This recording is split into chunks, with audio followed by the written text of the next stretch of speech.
Nous nous excusons de ce retard.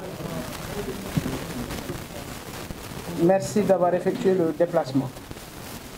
Mesdames, Messieurs, merci d'avoir répondu à notre invitation pour aborder avec vous certainement 3 questions essentielles. Il y a quelques jours, je parlais de scandale autour de 98 milliards de francs CFA relativement au plan spécial de désenclavement du Sénégal sur la période 2023-2027. En effet, comme vous le savez, des entités sous la tutelle du ministre Mansour Faye en charge de ce département ont fait un emprunt auprès de la société MUFG pour un montant de 98 milliards de francs CFA. Une transaction en bonne et due forme, oui, avec une garantie souveraine signée par le président Macky Sall à la date du 6 janvier 2022. Oui, vous me direz que tout est normal en la matière, mais c'est très loin d'être le cas.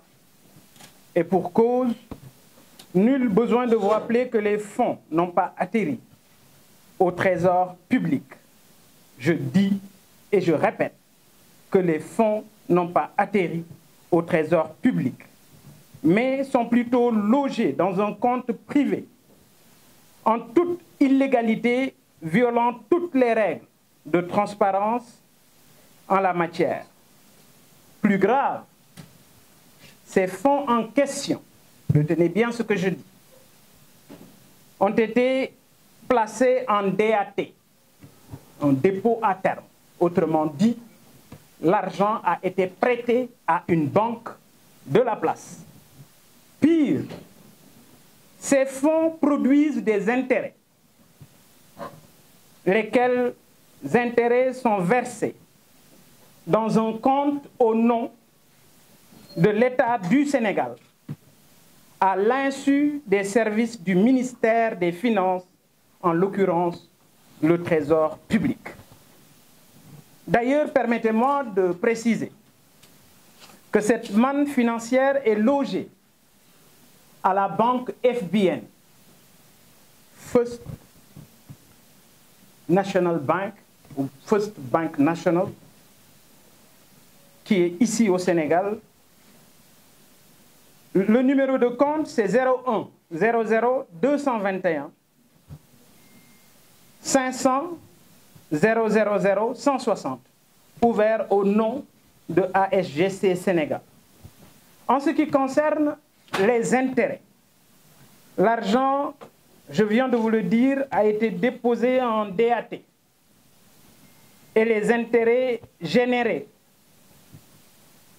sont logés dans le compte suivant 0100 220 600 00 0019-86. Et c'est au nom de l'État du Sénégal, au nom de l'État du Sénégal, dans les livres toujours de la FBN Bank, à rappeler que ce compte est méconnu des services du ministère des Finances. Pire, c'est un proche de Mansour Faye qui en est le signataire et non un agent comptable, comme le veulent les règles de transparence qui régissent les finances publiques. Loin de me trouver dans une logique polémique, le plus important est de dire la vérité aux Sénégalais, au nom de la transparence dans la gestion des deniers publics, que le principal concerné éclaire les Sénégalais et leur dise exactement ce qui s'est passé. Encore une fois, j'insiste sur le fait que le contrat de marché et le contrat de crédit n'ont jusqu'ici pas été approuvés par le ministère des Finances.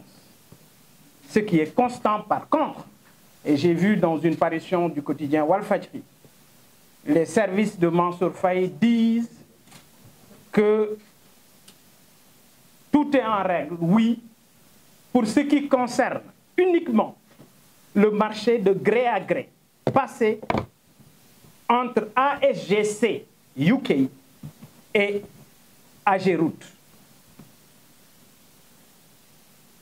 Cela doit être clair et je crois que j'ai déjà été assez clair là-dessus.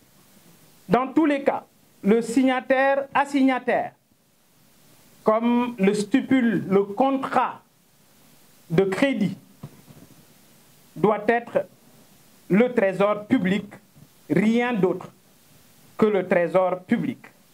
Ce que nous attendons alors et que tous les Sénégalais attendent également, ce n'est rien d'autre que des éléments de clarification autour de cet argent, 98 milliards, empruntés au nom des Sénégalais. Et je dis, je répète, cet argent n'a pas atterri dans les comptes du Trésor public. Par ailleurs, mesdames, messieurs de la presse, permettez-moi, au-delà de cette nébuleuse autour des 98 milliards, de rappeler au président Macky Sall que les Sénégalais sont fatigués. Si lui-même reconnaît que la vie est chère et que les prix des denrées ont flambé, ce n'est rien d'autre que le fruit d'un échec. Qu'il sache et qu'il retienne que les Sénégalais lui ont tourné le dos. Autre élément de grande importance, ça reste la convocation à la sûreté urbaine de l'ancien Premier ministre, Cheikh Agibou Soumaré. Je dois dire que la judiciarisation de l'espace politique dévoile une peur du président Macky Sall et de son régime. Comment? Sur la base d'interrogations, en lieu et place de pouvoir apporter des éléments de réponse, l'on cherche à intimider un Sénégalais. Monsieur le Président, l'état de droit est la seule demande sociale. Respecter les droits des citoyens, respecter, Monsieur le Président Macky Sall, les droits des opposants, respecter les droits de la société civile et ceux de la presse. Enfin, par rapport à la situation politique, j'invite toute l'opposition, malgré nos différences, transcendons nos difficultés et points de désaccord, car nous sommes dans le même combat, engagés pour le même objectif, celui de barrer la route pour une troisième candidature du président Macky Sall et de mener le combat pour un processus électoral transparent.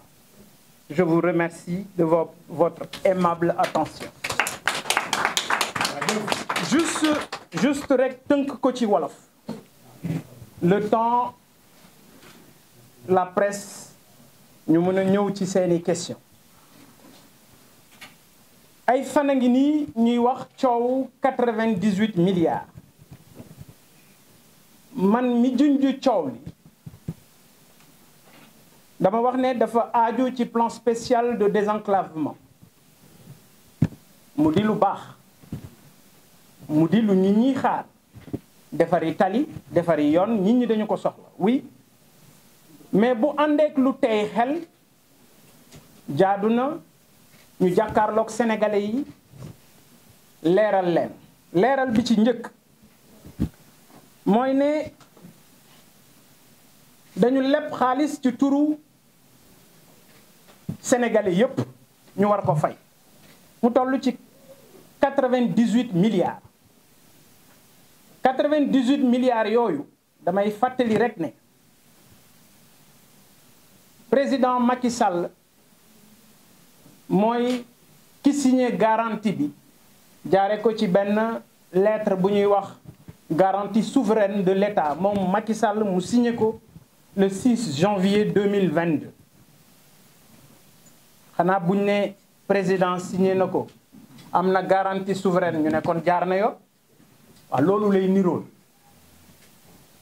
waaye li graw mooy xaalis bi dañ ko leb ci suñu tur ñun sénégalais xaalis bi yegg si Ndakaaru yoon ba xaalis bi waroon jaar dugg ci keesu état bu Sénégal muy trésor ñu rocc ko dugal ko ci beneen compte boo xam ne ab société privée moo ko moom lépp ñëpp mënee su koo teg ci lenn kenn et malheureusement loolu mooy interrogation bi nga xam ne tey moo lënt ci suñu xel ba ñu koy laaj li ñu laaj mooy ana xaalis bi waxuma ndax marché bi jaar na yoon leb bi dañu ko fas yéene def ko indi xaalis bi Sénégal mais xaalis bi demul ci poosu état bu Sénégal dañ ko jox benn société bu tudd ASGC et xëy na ci biir question yi dinaa ci ñëw pour wax li gën a graw mooy société boobu dafa nekkoon ci ñi nga xam ne ñoom ñoo doon lijjanti leble gi ñu jaar ci ginnaaw jël société boobu jox ko marché bi pire ba yëf yi ne teel ñu jël xaalis bi ne ko yow comme yaa ko lijjanti am tëyal xaalis bi en toute illégalité donc yamul foofu parce que bu fekkoon ne leneen li graw ci xaalis boobu mooy dañu jël xaalis bu Sénégal leb ñu def ko ci compte société privée ba pare jaar ci ginnaaw jël xaalis bi lebal ko banque bi xam nga 98 milliards ku ko lebalu banque bu doon ne chaque jour mu jox la milliard bu ci nekk mu fay la ci 50 000 sax léegi sa bamba maase ñu jël xaalis bi def ko li ñuy wax DAT dépôt à terme muy sotti ay intérêt boobu xaalis bi di jur ñu ubbi compte ba tey ci turu Sénégal loo xam ne ministère des finances bi yore xaalisu réew mi yëgu ko ba pare jël benn jegeñaale Mansour Faye jox ko ne ko moom moo yor signature koo xam ne ci ordre Mansour Faye lay wéyee jox ko ni ko téyel signature bi et li ñuy wax ci loolu mooy li gën a graw mooy xaalis bi ci contrat de crédit bi dañ cee wax ne l'agent assignataire ki war a yore xaalisu leb bii ñu leb du kenn ku mooy trésor public gu Sénégal donc il faut ñu déglu wax ji xaalis bi biñ koy leb le contrat de crédit dafa wax ne xaalis bi bu yegsee Sénégal le comptable assignataire mooy trésor public moo war a yore xaalis bi xanaa kon beneen jalgatee ngo may wax ne man du ay nit ñoo ma intéressé man Sénégal moo ma intéressé man ëllëgu Sénégal ëllëgu suñuy doom suñuy jarbaat suñuy sët moo ma intéressé parce que xaalis boobu ñun ñoo koy fay wax naa leen ne leen xaalis bi ñu ngi ko def ci compte bu nekk ci FBN banque jox naa leen numéro compte bi intérêt ya muy rotal ñu jël ko ubbi compte ci turu état wu Sénégal boobu tamit jox naa leen turu compte bi c'est toujours au nom de l'état du Sénégal waaye boo ñëw ci sama kër di fa tabax kër boo ñëwee ci sama kër di fa tabax néeg xanaa di nga ma laaj mënoo jël xaalisu Sénégal di gañeloo Sénégal xaalis te ministère des finances yëgu ko moo tax ma wax ne compte boobu di générer intérêt yi c'est un proche de Mansour Faye moom moo yor signature kon yaakaar naa ne ci fànn woowu leer na dinañu leen ci déglu ci question yi nga xam ne am na ci beneen laaj bu jur musiba mooy bu Hadjibou Soumaré Macky Sall bu respecté woon Sénégalais respecté les Sénégalais de la diaspora et principalement Sénégalais yi yeewoo France nga xam ne Marine Le Pen Sénégalais yooyu la bañ a gis ak bët moom Macky Sall wu ñëpp waroon nañu recevoir Marine Le Pen ba mu des moom Macky Sall bés nag bët bu rusul toj kon lii coow li ci nekk moo ko yóbbee boppam te njort nañu ne bu fekkee ne Hadjibou Soumaré ak responsabilité yi mu woote ci réew mi yi mu fi téye dafa poser question li jaadu woon mooy ñu tontu ko ci question yooyu nga xam ne posé na ko mais di ko bundu xatal ngir yóbbu ko ci police naan ko répondre jàpp nañu ne salfaañe démocratie la surtout ci nit koo xam ne jariñ na réewam ci fànn wu nekk.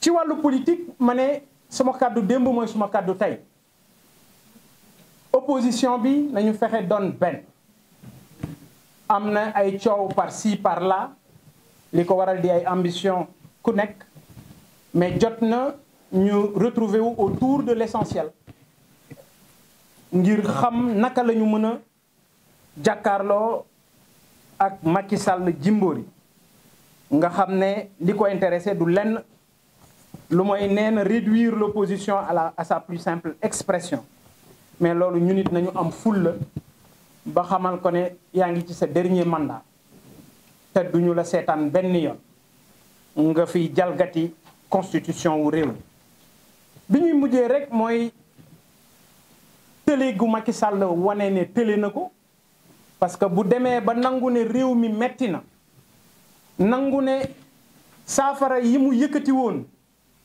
pour njëkk yi seer yi wàññiku moom ci boppam mu nangu ne kenn jëfewu ko njiit boo demee ba amatuloo kaddu sa kaddu diisatut ci biir kër gi da ngay xam sa bopp et li ko war a xamal boppam mooy ne sénégalais yi pare nañu ci moom kon lii mu doon tënk rek en résumé en wolof ci lu ma doon bëgg leeral ci point de presse bi di leen déglu pour seeni question jërëjëf.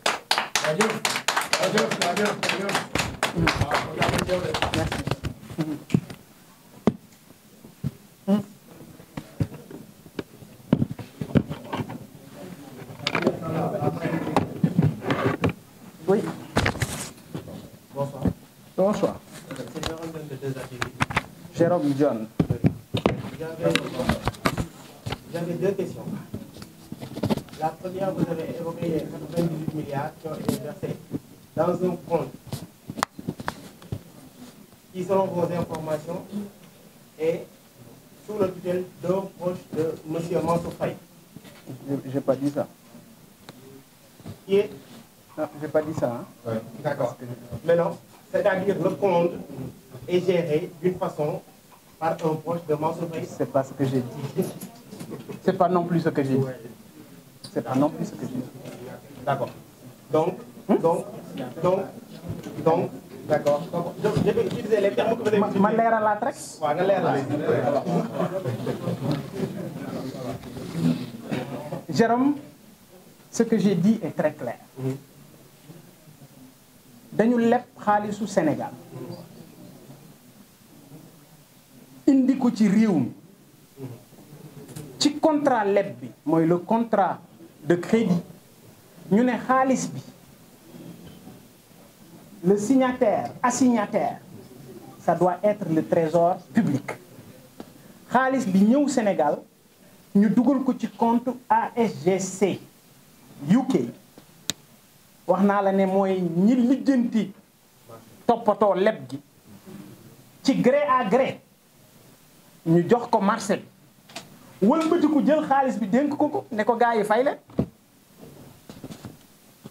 xaalis boobu ñu dugal ko ci benn ñu ne xaalis bi dañ koy lebal banque bi en DAT dépôt à terme xam nga yow sénégalais bi bu la neexee boo amee 200 000 ci sa compte nga ne banque bi lebal naa la 200 000 yi ci diiru at waaye 200 000 yi weer bu nekk da nga may jox 5000 francs ñu ubbi compte boo xam ne ci turu état Sénégal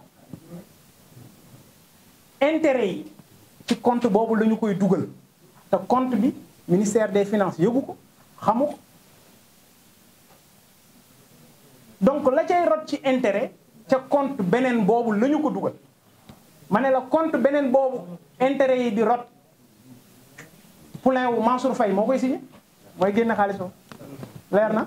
leer na macha allah léegi ci compte boobu li ñu bëggoon nga gën ko leeral mooy nan la Sénégalais yi war a mën a def ba xam bi ñu lebee xaalis boobu ba léegi ñaata moo ci jara ñaata moo ci jot a nekk ci koppar ndax 98 milliards moom intérêt war naa bari macha allah ñaareel bi mooy addu nga ci mbir moo xamante ni jur na coow bu dee xaalis bu tàpp te Mansour Faye c'est pas la première fois tamit ñuy dégg ay turam ci wàllum koppar rawatina ci Sénégal ndax yow ci sa bopp ak li jot a xew yëpp Mansour Faye yóbbu la ci kanamu yoon. xam nga man yóbbuma ci yoon day doon li gën a sedd ci li ma mën a dal jàkkaarloog Macky Sall parce que dañu nekk nguur gu ñàkk fayda boo xam ne loo xalaat rek sañ nañ ko dama lay wax ci seen ñàkk fayda gis nga fan yëli ci ginnaaw UNACOIS dañ ma bind lettre décerné ma prix meilleure politique responsabilité sociétale ma woo leen saafonteeg ñoom remercier leen ndekete gars yi ma war a jox prix bi metti na leen ñu woo waa UNACOIS ne leen waa ji ngeen war a jox prix bi ñun mënuñu ñëw di présider ngeen koy jox prix alors que le waa ji c'est un opposant waaw man lu baax li may def ci Sénégal man damaa xaar Macky Sall pour def lu baax man musuma xaar Macky Sall pour def lu baax dama juddoo ci kër goo xam ne bu ñu yeewoo mën nañoo bañ a ndékki bu ñu toggee añ dañ ciy tibb reer yàlla bu ma dimbalee ma am yokkute gu ma gis mais faw ma bàyyi xel ñi ci sama ginnaaw loolu rek la foofu rek la taw xaaruma leen parce que le lendemain ca dimanche ja ku ne gis na ma dem Koungheul ak mbir ki la parce que jàpp naa ne robinet bu xellee ndox waree fam la jarta félicité te loolu laa jàpp suma digganteeg jaamu yàlla yi intérêt yi ci compte boobu mais Jérôme posé nga question bi ni mu la taraudé l'esprit metti la ba nga laaj ma ko man mais looloo ma metti man ba may woo micro yi takk rajo moo tax ma ne man werantew ma nañ ma wax ani xaalis bi je suis un Sénégalais je demande à Mansour Faye et ses services de nous dire xaalis bi fu mu nekk man waxuma ndax jox nañu diw marché bi jaar na yoon waxuma loolu dama ne ana 98 milliards yi te boo ngeen xoolee ci suma compte Facebook man waxuma ne yëf bi 98 milliards la de yëf bi 628 milliards waaw yëf bi si apportu état bu Sénégal di 128 milliards de TVA parce que bu la bailleur di lebal da ngay indi yow it sa doole bopp état bu Sénégal doole boppam bi mu indi 128 milliards la jaare ko ci TVA donc joxew ko dañ ko jaarale ci TVA nee ñu mais li garaaw mooy ministère des finances yëgul loolu nee naa la ba à la date du mardi 7 mars 2022 le contrat de crédit n'a pas été validé par le ministère des finances man kay li may wax ju wér ci nga la ñoom kay ñoo bëgg werante mais man li ma wax ju leer la waaye léegi su fekkee ne li ma wax amul waaye juróom-ñaari milliards moo gën a tuuti 98 waaw naka la nit mën a wax ne jox nañu njortees nañu ne jox nañu nit juróom-ñaari milliards nga woo ko police man ma ne la ana suñu 98 milliards ngay naka xaalis bi dina génn moo ñu day génn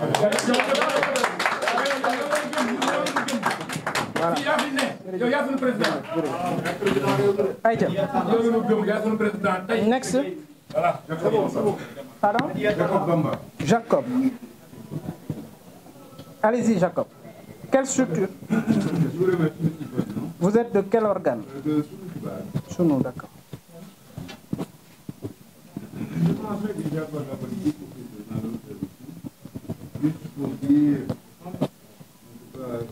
concernant le troisième mandat de Macky Sall réclame, je voulais avoir des éclaircissements par rapport, parce que je me retrouve plus, en fait, c'est comme si l'opposition essayait de me bourrer. Parce que je me souviens bien, il y a eu une consultation, parce que moi je ne vais pas l'appeler référendum, je l'appelle consultation. Le référendum, c'est sur un seul point, c'est un 8 ou un 9. Alors, une consultation, c'est plusieurs points. Alors, il y a eu ces 15 points que les Sénégalais, partout de 5 000 francs, de 10 000 francs, ont voté les 8. C'est ces 8-là, semble-t-il que Macky a injoncté le troisième mandat, sachant qu'une loi, elle n'est pas rétroactive. C'est-à-dire que le mandat de 7 ans n'a pas de vote. Donc, aujourd'hui, semble-t-il, si Macky Sall dépose sa candidature au Conseil constitutionnel, la candidature sera très bien validée. Avoir des éclaircissements par rapport à ça. Merci. Pour les 98 milliards, vous savez, il y a tellement de non-dits. J'ai vu son corps parler de 96 milliards. Aujourd'hui, il y a eu des lettres à bon, maintenant, je tombe un peu plus loin de pouvoir peut-être avoir beaucoup plus d'éclaircissements avec vous. Alors, moi, je vais inverser. Je vais commencer par les 98 milliards. Vous savez, moi, je parle d'éléments factuels. Je vous ai donné des numéros de compte. Je vous ai parlé d'un contrat. Je vous ai parlé d'un virement qui a atterri au Sénégal. Je vous ai donné le nom de la société qui a encaissé les 98 milliards. Je vous ai parlé d'intérêts générés par un dépôt à terme illégal. Je vous ai parlé d'intérêts indûment perçus au nom de l'État du Sénégal, certainement dans un compte censé appartenir à l'État du Sénégal, et ce compte bancaire est ignoré par les services du Trésor public. Donc, je crois, aujourd'hui, les organisations, les ONG, tous ceux qui luttent pour la transparence dans la gestion des deniers publics, les Sénégalais, dans leur écrasante majorité, ont besoin de savoir où sont nos 98 milliards.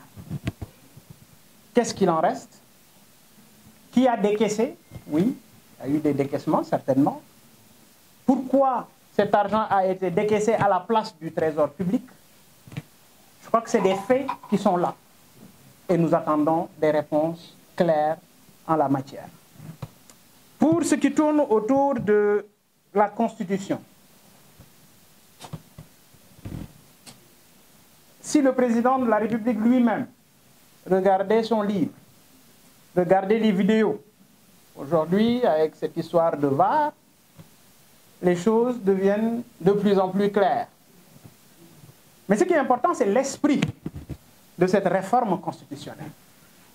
Pour lui et son tailleur constitutionnel, il était question de régler la problématique des 2 mandats. Vous me parlez de questions juridiques. Je pense plutôt que c'est plutôt arithmétique pour ne pas parler de mathématiques. C'est 4, c'est 5, c'est 7 plus 5. Ça fait 12. C'est fini. Merci beaucoup. Merci. Merci. Oui. Adieu. J'avais juste 3 préoccupations. La première, de la même manière que vous avez dit, est-ce qu'on peut avoir de son village? La deuxième question, c'est par rapport, c'est vous qui avez déclaré de 98 milliards qui ont été détournés dans le cadre de recherche, comment ça se passe? Non, je n'ai pas dit que l'argent a été détourné. Non, Je pose la question, où est l'argent? Merci. C'est une nébuleuse, voilà. On a dit que c'est une nébuleuse. Est-ce qu'on peut s'attendre à une plainte?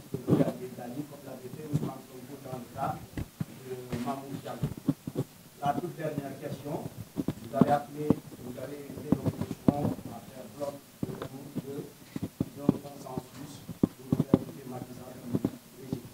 Est-ce qu'il y a des leaders de Yewwi Askan Wi qui viennent juste de terminer leur conférence de presse et ils annoncent des actions dans les 48 heures? Allez-vous les répondre? Merci. Alors, vous demandez l'identité du poulain. Je n'ai pas son identité. Ce qui est clair, c'est que les services du Trésor et les organisations qui luttent pour la transparence doivent se lever pour comprendre exactement ce qui s'est passé. Moi, je vous ai parlé de comptes ouverts au nom de l'État du Sénégal. Je vous ai donné les numéros de compte. Je vous ai parlé également d'un transfert illégal de 98 milliards. Pour plus d'informations, c'est pourquoi j'ai organisé cette conférence de presse pour être mieux éclairé. Donc je suis au même niveau d'information que vous. Mais ce qui est clair, c'est que c'est en subordonné, pour ne pas parler de Poulain, si vous voulez, de Mansour Faye, qui est signataire du compte bancaire logé à la FBN Bank et qui reçoit les intérêts qui proviennent des 98 milliards placés en DAT. Je crois que c'est clair. Merci beaucoup. Alors, est-ce qu'on peut s'attendre à une plainte? Une plainte contre qui? Mansour Faye, c'est l'intouchable de Mansour Faye, j'ai l'impression que c'est l'intouchable du pouvoir de Macky Sall. Rappelez-vous, en 2019, j'avais fait une lettre ouverte sur le projet d'adduction d'eau Gorom-Lamsar, 800 milliards, financé par la Banque islamique sur fonds perdus. Ana Khalis Bobo. 2019, j'avais posé cette question. Bassank Bataille, il n'y a pas de réponse.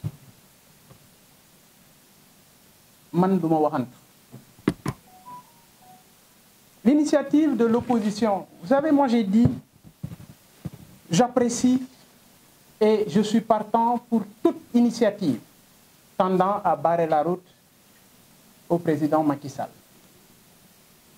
C'est pourquoi d'ailleurs j'invite l'opposition, comme j'ai eu à le dire, de se réunir autour de l'essentiel et de faire focus pour le combat, ou ce combat qui va permettre à Macky Sall de ne pas se présenter en 2024, Inch'Allah, parce qu'il est hors de course et il ne doit pas être sur la ligne de départ. Et j'apprécie toute initiative tendant à lui barrer la route. À dire merci. Sûr?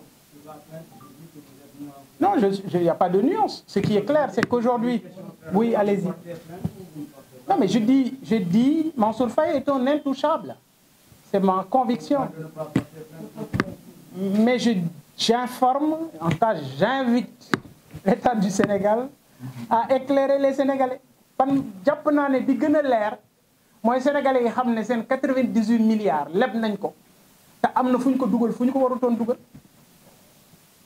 xam nga li leer mooy yow da nga leb suñu xaalis vous qui êtes là yéen ñii toog fii ñëpp ak ñi may déglu ku xamoon ne Sénégal leb na 98 milliards ku ko xamoon kenn xamu ko woon. Le plan spécial de désenclavement nee naa leen du 98 milliards. 500 milliards la Sénégal dolli ci 128 muy 628 milliards diggante 2023 ak 2027 ñoom ci diggante bi ñu ne dañoo soxla xaalis gars yi lijjanti leen 100 milliards ak yenn yuñ ci dagg 98 yegg si Ndakaaru 98 yooyu la waa Trésor gisul ak bët. Man li ma wax dafa leer. Maintenant Macky Sall pour le droit à l'information des Sénégalais et pour la transparence dans la gestion des affaires publiques, a l'obligation, ainsi que son Premier ministre Amadou Ba, d'éclairer les Sénégalais sur ces 98 milliards. Merci. Oui. Allez-y. Les Hadi Ananga. Ok.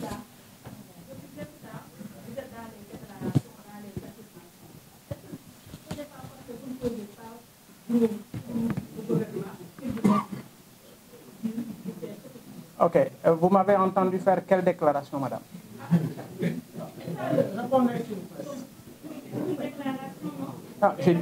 C'est la première fois que vous m'avez entendu parler de révélation sur les finances publiques.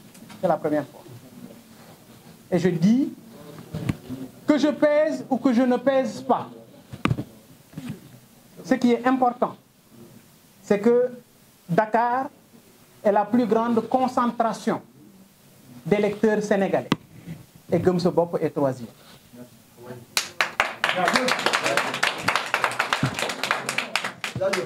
S'il vous plaît. Allez-y. Elhadji Maguette Diop, Dakar Stratégie. Elhadji Maguette Diop. Président, comme ni nga nu ko waxee xëy na avant nga ñuy wax coowal milliards yi benn Sénégalais yëgu ko woon wala tamit ci yow nañ ko njëkk a déggee est-ce que boo nu ko waxee ba pare ni doo porter plainte est-ce que dana dal suñu xel pour ñun journaliste ñu mën ko waxaat est-ce que tey boo porté woon plainte nekk ko dinu gën a yombalal yëf yi pour ñu mën a am ci lu nu jàpp. ok ñi porter plainte lu ñu leen wax amuloo sañ-sañ bi la ñu leen wax. Moi, je suis un entrepreneur. Je ne vais pas perdre de temps. Je ne vais pas perdre de temps. Par contre, Sénégalais, nous allons les informer. Parce que dafa bokk ci li tax ëllëg ñoom ñu xool naka la ñuy natte ñi ñuy jox alalu réew. C'est important loolu rek mais Elhadji Maguette li ma jàpp man mooy wax naa ko ci kaddu gi ma ne la te bu ñu demee ba ci kanam yëf yi des na de li ma toog moo ëpp fuuf li ma wax ko. mais est-ce que grand da war a toog seetaan. ah non mais non ñàkk a seetaan boobu moo tax ma génn di wax. léegi li nga bëgg mooy document yi ma génne ma jox la ko. su ma la ko joxee ñu ne ma recel de document administratif du ma recel waaye dinaa wax.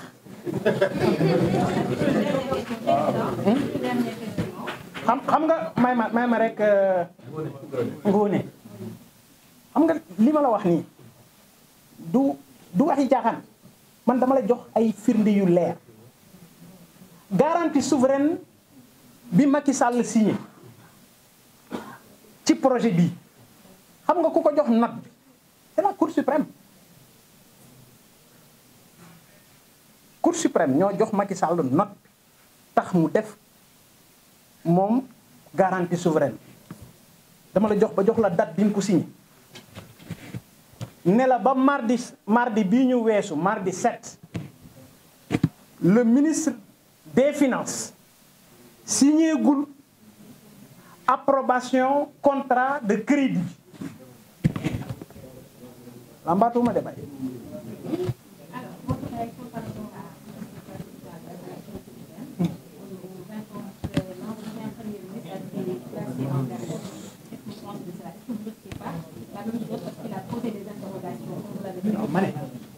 man sama walis pare na man xam naa ne bis bu ne mën naa dem kala moi je suis préparé xam nga sànq dama la wax benn affaire dama ne la sur 1000 sénégalais yu nekk ci suma position man yàlla dimbali ngay mos di mosle dàquñu la fippuwoo génnewuñu la nga xool état ba mu neex la nguur bii nga ne leen doyu leen ma ànduma ak yéen sur 1000 sénégalais 999 yi duñ ko def déjà ana général moom fii lay nekk ba waxee mu ne ma président man bu ma amoon 10% ci li nga am damay takk ay jeeg lekki ginnaaw mais comprendre ne sénégalais yi suñu doom yi jar nañu lu ëpp lool. comprendre ne suñu seeni jarbaat yéen jar nañu lu ëpp lool. donc Ngoné, pour répondre à ta question, je suis prêt. duma tooñ parce que dama naqari deret boo fàttalikoo ci misaal waa tribune bi ñu fi bindee benn imam ne nga baal ma borom ñaari tur yi la bi ñu leen condamné bi ñu ñëwee di ramasser bagage su tribune dama ne leen bàyyi leen ñu jël lépp et li ma ci jublu woon mooy njàngale yonent nit boo nekkee ak moom bu tooñee xamal ko ne ko yaa tooñ buñ ko tooñee taxawal taxawaay bi waat moo tax ma bëggoon leen xamal ñoom ne waa tribune sama waa kër lañu ma ne leen da ngeen tooñ parce que li ngeen bind ci baayu jàmbur buñ ko bindoon kenn ku nekk ci baayam di ngeen am lu leen metti moo tax ma seetaan loolu donc c'est juste pour vous dire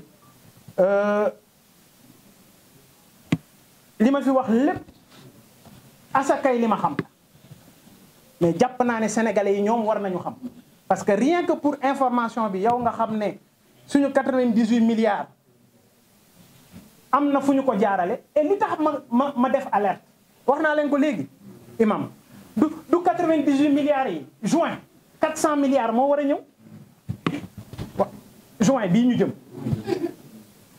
ci ñi lijjanti xaalis bi même contrat bi la c'est un contrat nee naa la de 2023 à 2027 628 milliards la ñu soxla tuut ne nañ ñu jox tuut gars yi mosal leen ñu ne ko tugaañ seet fu ñu ko jaarale jaarul ci compte réew mi waa léegi 400 milliards war a ñëw yeneen en juin waa léegi ngeen bëgg man ma toog te duma ci wax